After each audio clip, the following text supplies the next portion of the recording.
Well, hey, listeners, Kath Langman here, and back with you again on the Productpreneur Success podcast.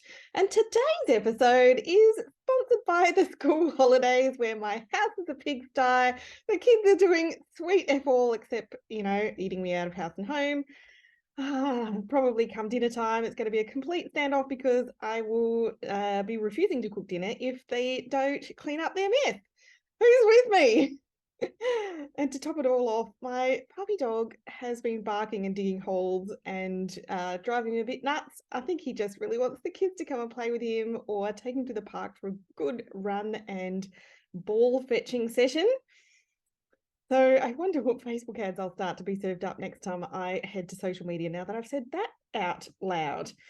However, I digress. In actual fact, what I want to talk to you about today on the show is how you can actually use your customer avatar or your buyer profile, whatever you like to call it, to more simply and easily create better marketing and advertising content. And by better, I mean the kind of content that stops the scroll, that captures the right people's attention, that gets the click, and actually generates sales in your online store.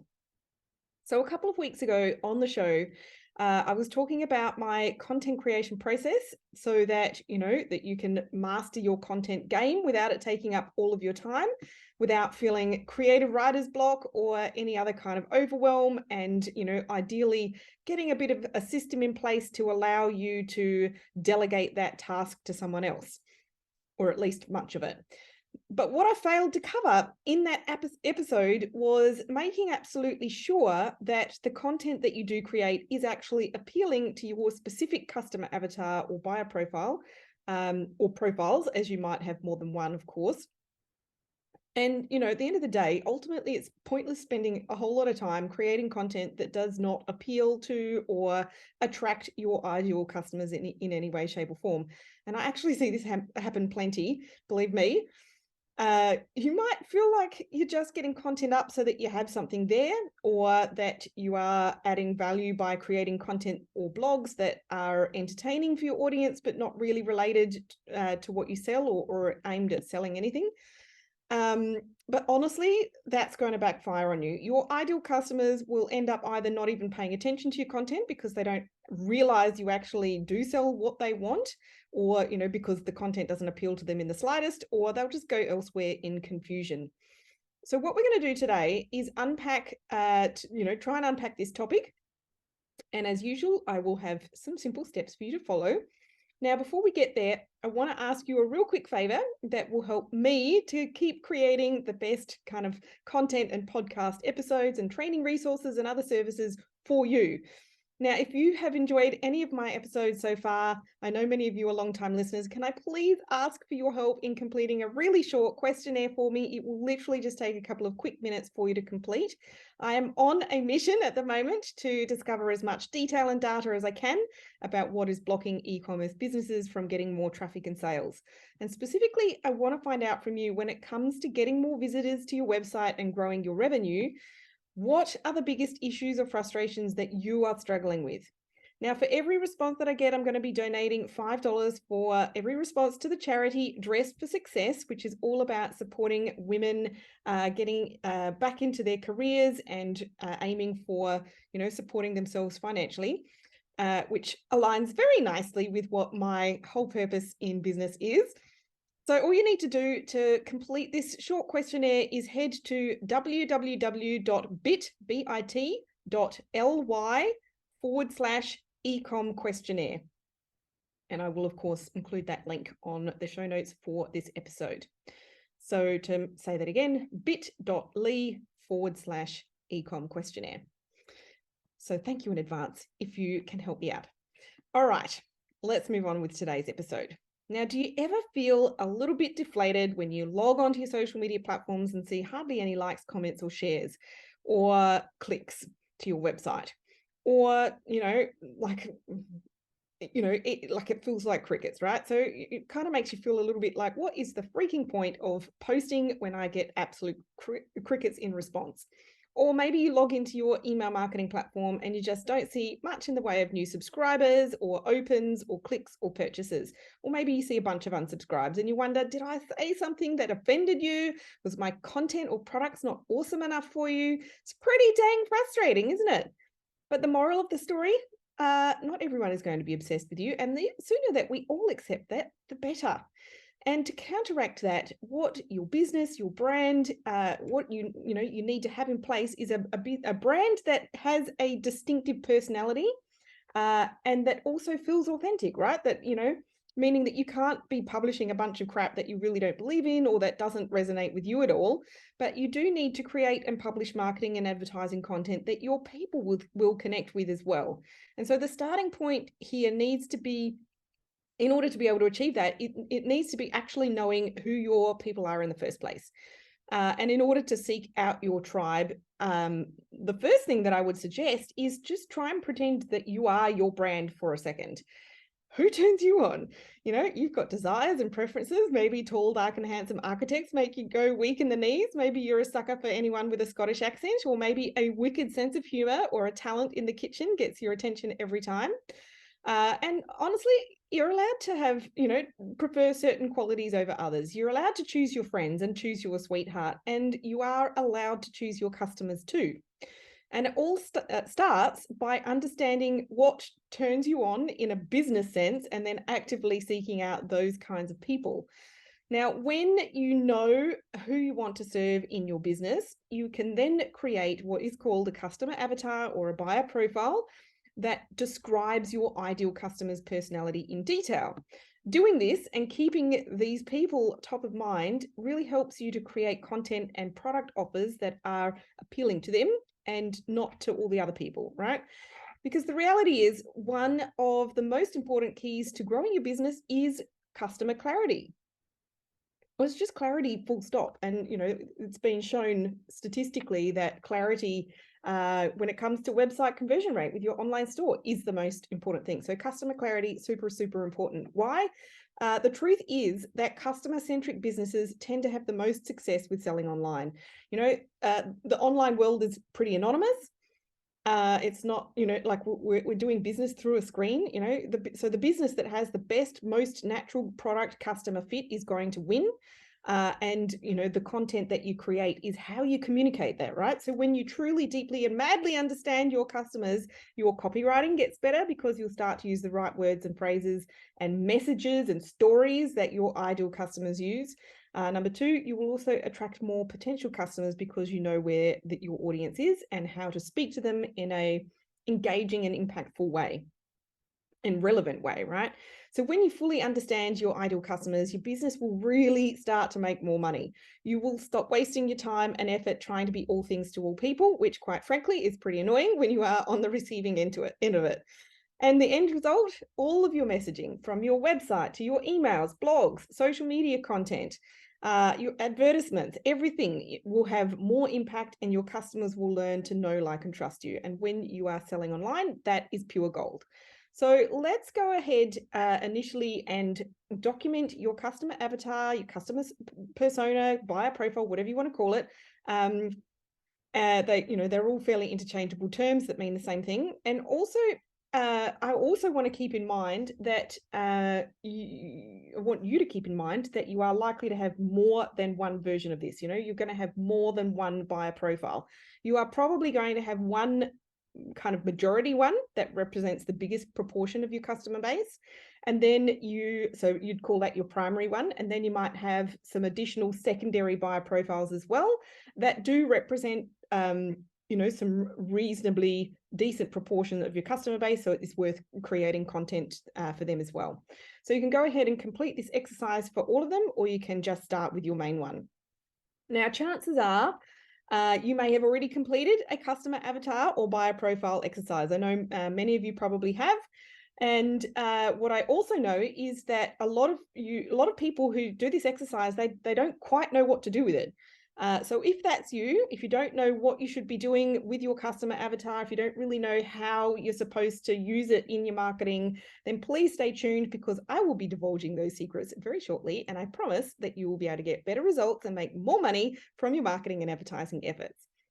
So when you think about your ideal customers, you want to start by listing out their demographics and geographics. So that by that I mean, things like age, gender, marital status, the number and age of their children if they have any, the location where they live, their occupation and job title, income bracket, and even education level.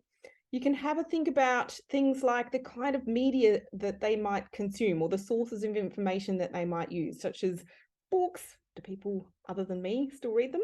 Magazines? I'm not sure if those exist. Maybe they're just all digital. Blogs, websites, podcasts, social media influencers, industry leaders or experts, TV shows, whatever the kind of format of media is.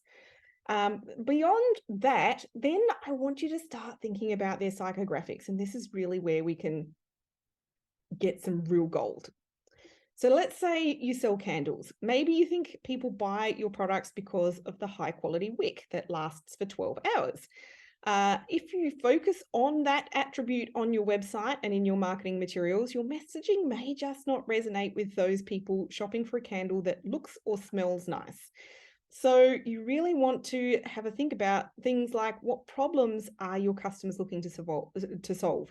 What kind of experience do they really want to enjoy when they use or consume your products or services? What is the purpose for their purchase? Is it for themselves? Is it for a gift? Then you want to have a think about their values as they may pertain to the kind of product that you sell. Do they have strongly held values or beliefs, for example, around ethical concerns or gender equality or the environment? There could be many and varied different things that are important to your customers. You want to find out what is most important to your customers, not to the market in general. Not everyone actually does make purchase decisions based on their values. So you do want to make sure that you are clear around whether this is a nice to have or a must have for your customers. And again, like I said before, you may have more than one persona that does this is important for and another that it isn't. And I'm saying that just from my experience in my first business. For me, I went into that business because I had this burning desire to create a product that was not disposable and that was reusable and more eco-friendly. So that was my purpose, but for a lot of my customers, they wanted it primarily because it was going to save them a lot of money, and the fact that it was good for the environment, or better for the environment than the disposable option, was a bit of a confirmation, but it wasn't the deciding factor, if that makes sense.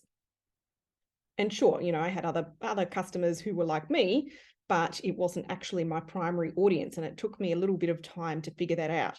When I did, it was like something just really clicked and the marketing really began to soar. Now, lastly, you also want to think about what kind of objections that your ideal customers typically have when it comes to buying your kind of product, because you will absolutely need to address those in your marketing content.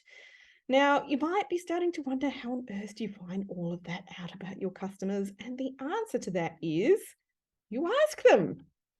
You do a survey or a questionnaire with some very specifically worded questions to collect that information, and then you need to analyze it to identify and document your primary, most important buyer profile and your secondary buyer profiles. And the questions that you should ask and the way you should ask your audience and the best method to analyze your responses is one of the most important steps that we teach in the Productpreneur Academy. So if you're thinking that you might need some help getting that done, then please reach out to us to see if you are a good fit for the Academy. But if you want to see a survey like this in action, of course, you can go and check out the one that I mentioned earlier at the start of this episode, the one that I am running myself. And so I'm just trying to find that link again. If you want to go check it out, it's bit.ly, bit.ly/ecom questionnaire. So I will obviously include the link to that in the show notes for this episode if you want to go check it out. So once you have that information, here's how you can then use it to help increase the effectiveness and the results from your marketing and your advertising. So first of all, with your emails, with your primary buyer profiles defined and your secondary buyer profiles assigned, you can segment your database. So you can actually send emails that better speak to the reasons why people are interested in your products. For example, candle gift givers could receive an offer for Mother's Day gifts versus people who buy because of the scent might be more likely to respond to a bundle on their favorite product. Now, if your email list is still really small, you're probably going to send these messages to your whole database rather than trying to segment at this point. But my point being here is that you can take the learnings from your buyer profile to help guide the kind of content and offers that you want to create and share via email. Then when it comes to your content, so for customers social media content, blog content, all of this stuff. So for customers using candles as decorations, you can create content like posts or videos and things like that for social media, or longer form blog posts as well, related to decorating, and you can show photos and videos with ideas and demonstrations. I have had clients, currently as well as in the past, who have created the most awesome and really engaging video content, and it's literally how to do something like using their products, obviously, but whether it's crafting or makeup or hair care or so many different things lend themselves so nicely to those sorts of videos that are just showing people making stuff or using the products. Really, really engaging content. When it comes to your website, your customers, do your customers buy candles for their unique fragrance? Then, and obviously I'm using candles here as the example. Hopefully you're getting the picture here. You can use things like filters in your shop to help organize your products. And so when you know what it's like when you go on a website, you can use a filter to refine the categories or refine the product search that they want to look for. Birdsnest.com.au do a great job of this, and it just really helps a customer to find what they're looking for. So for if it is like candles with fragrance, it could be like sweet scents or floral fragrances. So you don't want to just have things like if I pick on some bog standard categories in clothing stores, for example, it's usually by brand or by size, but that's often not enough, right? Like you want to be able to have some really useful filters that helps customers to find exactly what they want. And then when it comes to your ads, so really honing in on personas can be particularly effective for advertising on social media. So say you are trying to advertise to the decorators, on social media, you can target the ad to reach users who follow home decorating magazines or other, media, like The Block, for instance, or Better Homes and Gardens, or things along those lines. And then you can feature words and images or videos that demonstrate your product in that kind of situation. Plus, of course, you can feature testimonials from happy customers, and there's a variety of different ways that you can iterate with that kind of creative. But the other thing, if you have documented multiple buyer personas, then you can actually start to run and test ads and ad creatives that might be appealing in the wording and the visuals to those various different personas. The next consideration with creating content to appeal to your distinct buyer persona is that there will always be multiple options or versions that you can run. So earlier I spoke about identifying some psychographics about your customers, such as pain points and desired experiences. So you want to bear in mind that customers are, and this is just consumer behavior, they're either going to be motivated to move away from pain or move towards pleasure. And, more often than not, I will say we're more motivated to fix a pain point than we are to chase, a carrot that's being dangled in front of us. Like, moving towards pleasure sounds like that would be something we should all be chasing. But as humans, we're actually a little bit lazy and fairly risk averse. And oftentimes it feels less risky to stick with what we know, even if it's uncomfortable or even if it doesn't work as well as we want. Versus trying something new, right? However, both angles can work really well in your ad content, and it's your job to figure out what those angles are and try testing against each other or running multiple different sorts of angles of content in your ads, perhaps to different audiences. So I suggest that you think about a story, scenario, or common experience that would feel familiar to your customers. And I mean different ones for your different buyer profiles, right? So maybe you've got 3 personas. You want to think of 2 stories or scenarios that describe pain points and one that illustrates the experience they desire for each of those 3 personas, right? And then you can start to think about how are you going to illustrate those stories or scenarios visually. You should have multiple options to iterate with here. For example, styled images or an animated GIF or a series of images in a carousel or a product demonstration video or a happy customer testimonial video like user-generated content type video. There's so many different options, right? And in the end, taking the time to figure this out is what will help you to increase your engagement rates with the right audiences. You'll send much higher quality traffic to your website, and your website will convert at a higher rate, especially if you have kind of optimized your website along the similar line, taking these personas into account, because all of that content speaks to your ideal customers and their buying motivations. Hopefully, you will also enjoy a higher returning customer rate as well, because your customers will feel as though your business addresses their specific personal needs. And as we have spoken a few times, I'm sure, on this podcast in the past, returning customer rates is one of those pretty crucial factors, pretty crucial metrics that we want to be monitoring and improving, because that's where the profitability improves in your business. All right. If you like the sound of all of that, of course, I hope very much that you'll take some of that on board. It might start some ideas generating in your mind, but I know that some of you will feel a little bit stuck about how to get it implemented. So if you want some help with that, please just give me a shout. It is what I teach in my coaching students and what we do with clients in our agency every day. And I absolutely love it. So I would love to invite you to book in a free e-commerce strategy session with us, and let's just have a chat about how we can help you launch, scale, or grow. We'll talk about your goals, how you're going to achieve them, and all of that stuff. So if you want to book that in, just head to catherinelangman.com/work-with-me, and I'll pop that link on the podcast show notes page as well. For now, I really hope you have a fabulous rest of the day. Hope you've really enjoyed this episode, and I will be back on the show with you again next week. Bye for now.